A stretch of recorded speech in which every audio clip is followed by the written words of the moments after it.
제가 월요일에 그 이 목사님에게 이번 주 말씀 뭐로 전하실 거예요? 제가 이렇게 여쭤봤어요. 그러니까 욥기를 하겠다 하시더라고요.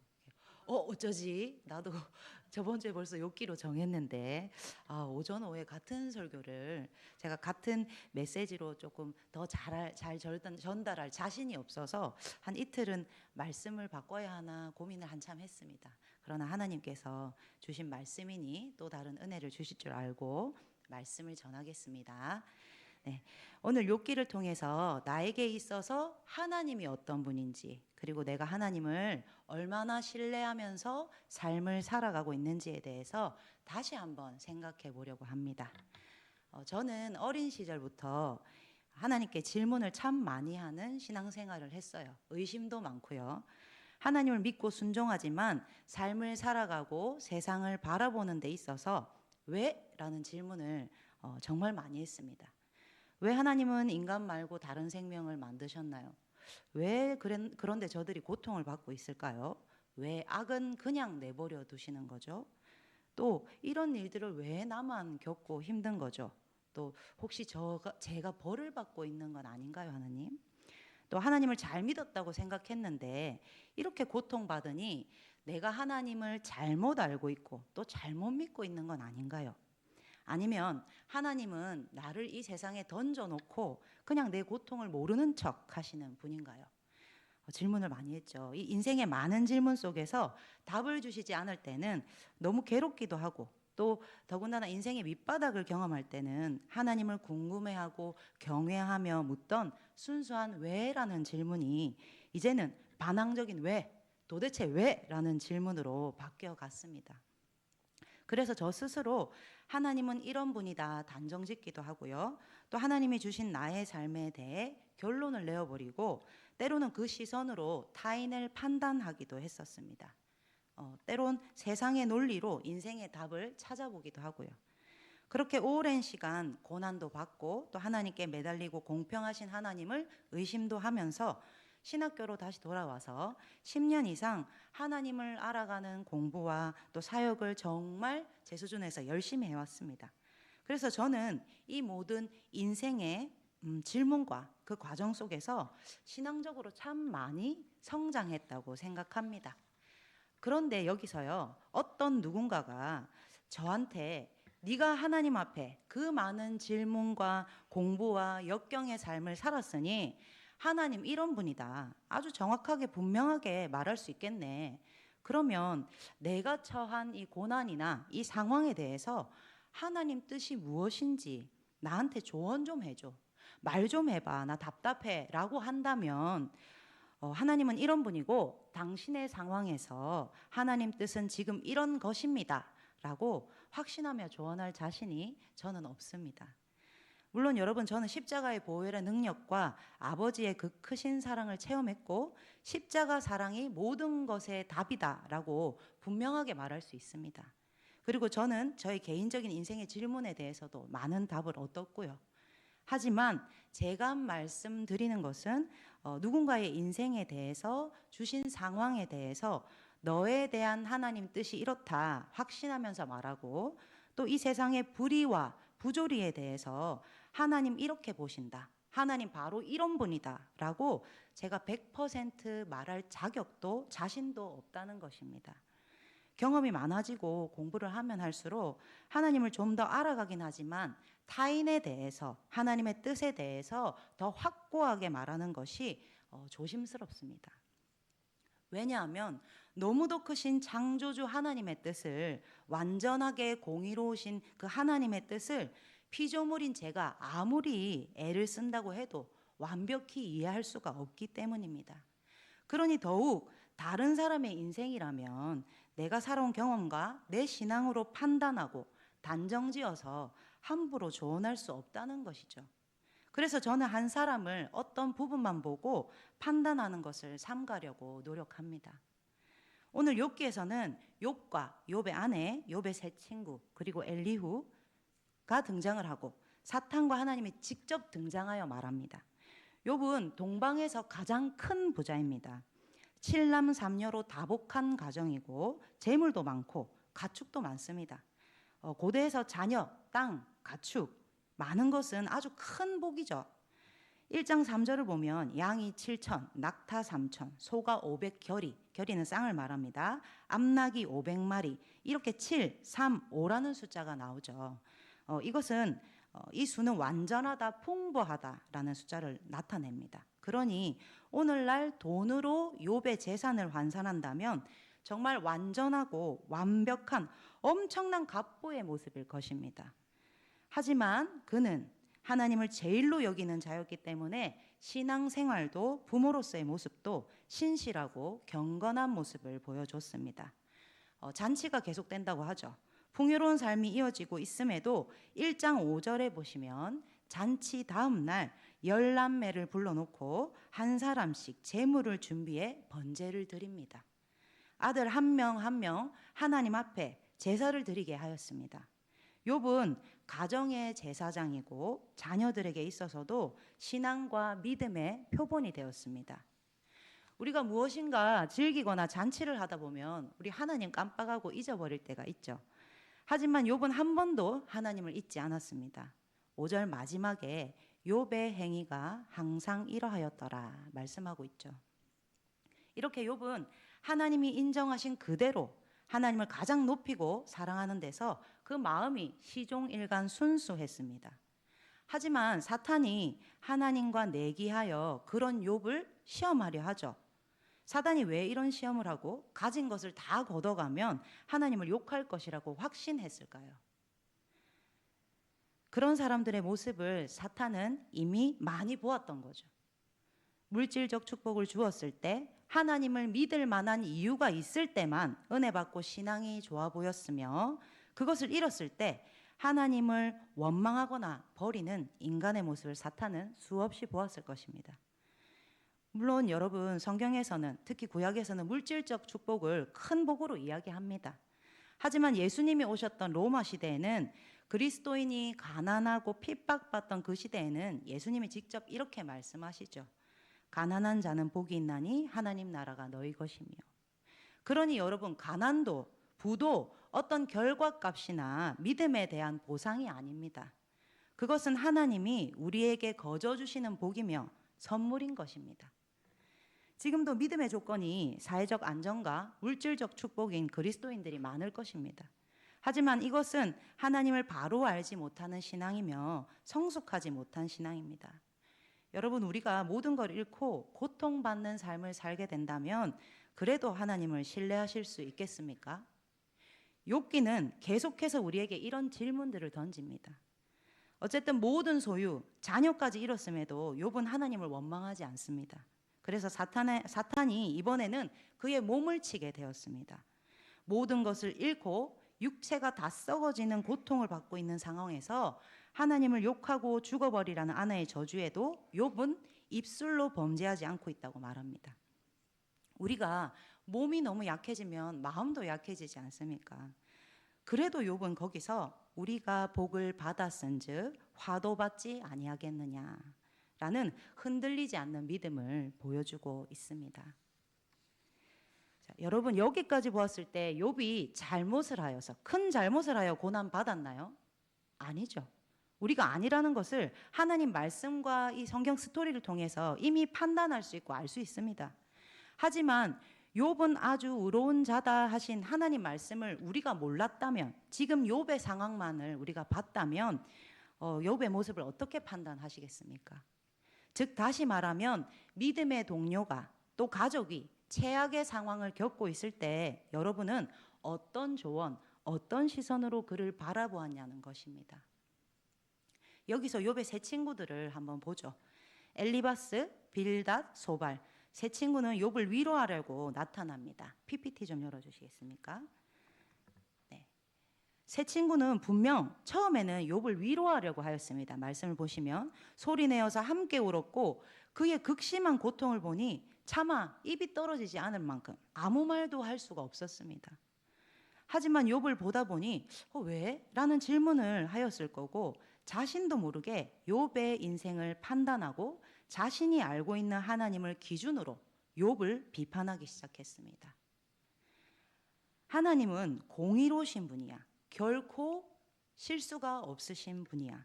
그러니까 내가 보기엔 지금 너의 고통과 고난은 원인이 있어. 네가 죄를 지은 결과야. 그러니 하나님 앞에 무엇을 잘못했는지 지금 잘 생각해봐. 그리고 또 말합니다. 네가 지금 네 죄를 인정하고 회개하지 않기 때문에 더 힘든 일이 생기는 거야. 그게 아니라면 네가 지금 고통받고 있는 게 어쩌면 네 죄보다 오히려 가벼운 벌일 수도 있어. 라고 계속해서 충고합니다. 그들은 분명히 욥이 저질렀을 거라고 생각하는 죄들을 늘어놓기 시작합니다. 즉 그들의 생각은 사람이 선하고 하나님을 경외하면 좋은 일들이 일어나고 하나님이 보상을 해주시지만 만일 악하고 죄 짓는다면 나쁜 일들이 일어나고 하나님이 벌 주실 것이라는 것입니다. 지금 욥의 친구들은 원인과 결과로 전통적이고 도덕적 기준으로 욥의 문제를 바라보았고 우리가 무언가 잘못했을 때 심판하시는 하나님으로 하나님을 제한하고 있습니다. 물론 이들의 이해가 틀린 것은 아닙니다. 진리의 한 부분이죠. 하나님께서는 순종하는 자에게 보상해 주시고 때로는 죄에 대한 심판도 하십니다. 하지만 이것만으로 욥의 고난을 설명할 수 없고 하나님을 다 설명할 수가 없습니다.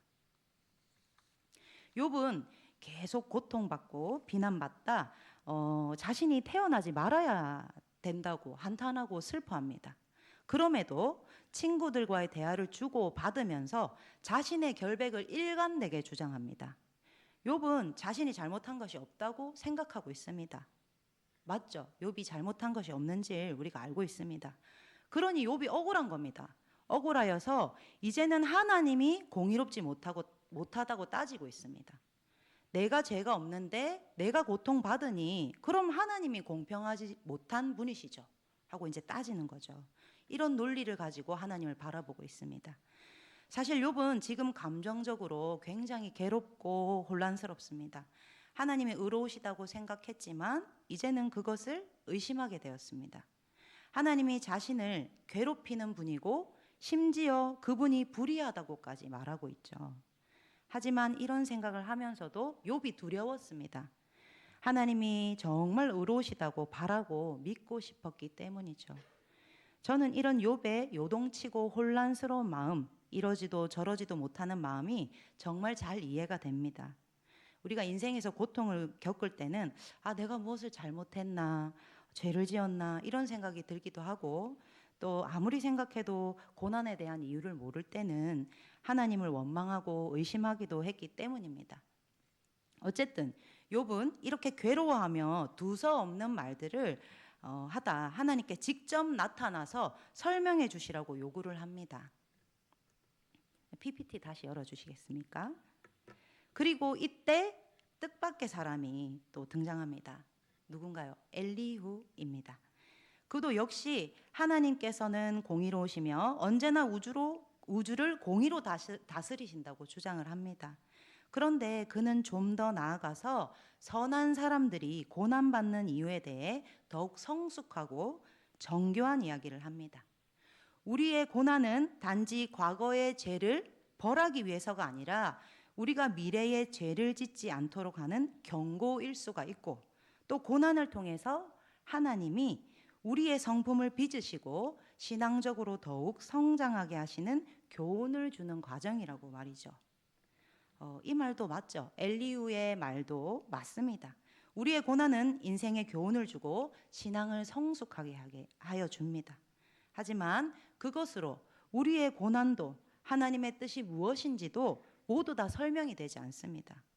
엘리후 또한 고난과 하나님을 자신의 지혜로 이해하고 있습니다. 이 장면에서는 욥이 엘리후에게 어떤 대답조차 하지 않고 대화가 딱 끝이 납니다. 그리고 이때 갑자기 누가 나타나시죠? 하나님께서 폭풍우 바람처럼 나타나셔서 욥에게 직접 말씀하십니다. 모든 질문에 대한 답을 질문으로 하시죠. 말씀을 보시겠습니다. 38장, 욥기 38장 잘 안 보이실 거예요. 찾아보셔야 돼요. 38장 2절에서 7절 말씀입니다. 보이시나요? 말씀 찾아서 다 같이 읽겠습니다. 시작. 무지한 말로 생각을 어둡게 하는 자가 누구냐? 너는 대장부처럼 허리를 묶고 내가 내게 묻는 것을 대답할지니라. 내가 땅에 기초를 놓을 때에 내가 어디 있었느냐? 내가 깨달아 알았거든 말할지니라. 누가 그것을 도랑봇을 정하였는지, 누가 그 줄을 그것에 위에 띄었는지 내가 아느냐? 그것의 주추는 무엇 위에 세웠으며 그 모퉁이 돌을 누가 놓았느냐? 그때 새벽벌들이 기뻐 노래하며 하나님의 아들들이 다 기뻐 소리를 질렀느니라. 아멘. 하나님은 그에게 우주의 질서와 기원에 대한 온갖 질문을 던지기 시작합니다. 욥아, 너는 내가 세상을 설계하고 별자리를 정할 때 그 근처에라도 있었느냐? 너는 아침에게 명령하고 날씨를 주관한 적이라도 있느냐? 내가 세상을 창조할 때에 네가 그 자리에 있었느냐? 하나님은 이렇게 욥이 상상해 본 적도 없는 우주 만물을 창조하시고 지금도 우주 만물을 감찰하고 계시다는 말씀을 하고 계십니다.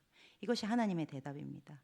그리고 39장에서 산양이 풀을 뜯는 습관, 암사슴의 출산, 사자와 들나귀들이 먹이를 먹는 방식 등 동물의 세계에 대해 자세히 묘사하시기 시작합니다. 네. 너는 단 하루라도 이것들을 관리해 볼 수 있겠느냐? 네가 나를 판단했던 것처럼 자신 있게 대답해 보아라. 하나님께서는 세상의 모든 것을 창조하시고 그것의 규칙을 정하신 분입니다. 그래서 모든 생명의 생활 방식과 필요를 아시는 분이시며 자연의 아주 세심한 부분까지 지금도 계속해서 돌보고 계시는 분입니다. 곧 하나님께서는 전지전능한 창조주이시며 세심한 주관자이시며 모든 지혜와 이해의 근원이라는 것입니다.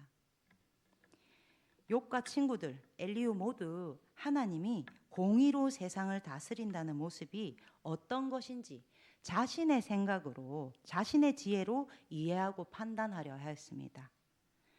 하지만 이제 욥은 창조주 하나님의 그 말씀을 통해 인간은 결코 하나님의 뜻을 다 알 수 없고 하나님의 공의를 판단할 만큼의 지혜를 가지고 있지 않으며 그럴 자격 또한 없다는 것을 깨닫고 회개합니다. 또한 우리가 하나님을 경외하며 사는 것은 창조주 하나님에 대한 당연한 도리이며 반응일 뿐이지 우리가 상급을 주장할 일이 아니라는 것을 깨닫게 됩니다. 40장 4절을 보실까요? 욥기 40장 4절 한번 보실까요? 네. 읽어보겠습니다. 시작. 보소서 나는 비쳐나오니 무엇이라 주께 대답하리까 손으로 내 입을 가릴 뿐이로소이다. 아멘.